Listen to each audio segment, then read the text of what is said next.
Excellencies, Your Excellency Right Honourable Cyril Ramaphosa, President of the Republic of South Africa, Minister Angie Motshekga, greetings to the entire Global Campaign for Education family.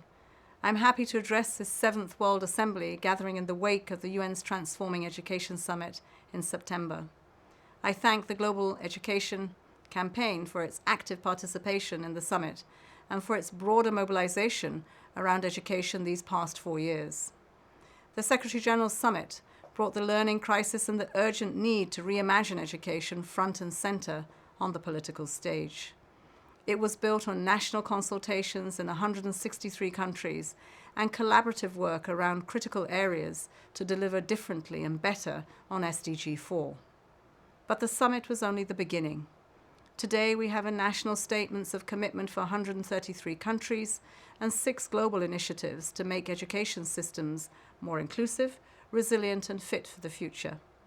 We have 5 leaders championing the cause, and we shall see the emergence of a Teachers' Commission shortly.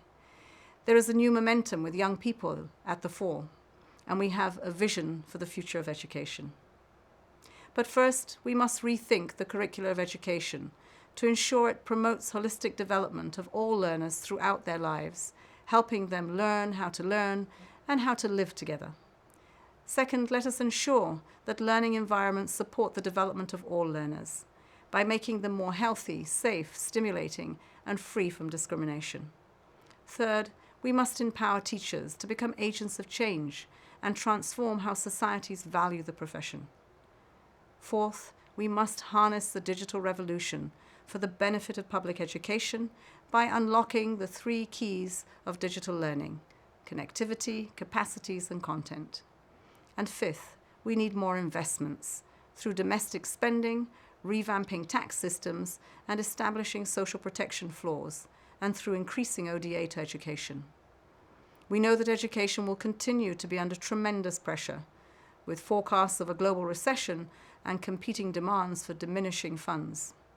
Only a new and dynamic movement that has local and global reach, that seeks to join forces with other sectors and connects youth, teachers, civil society, and others, can protect and transform education.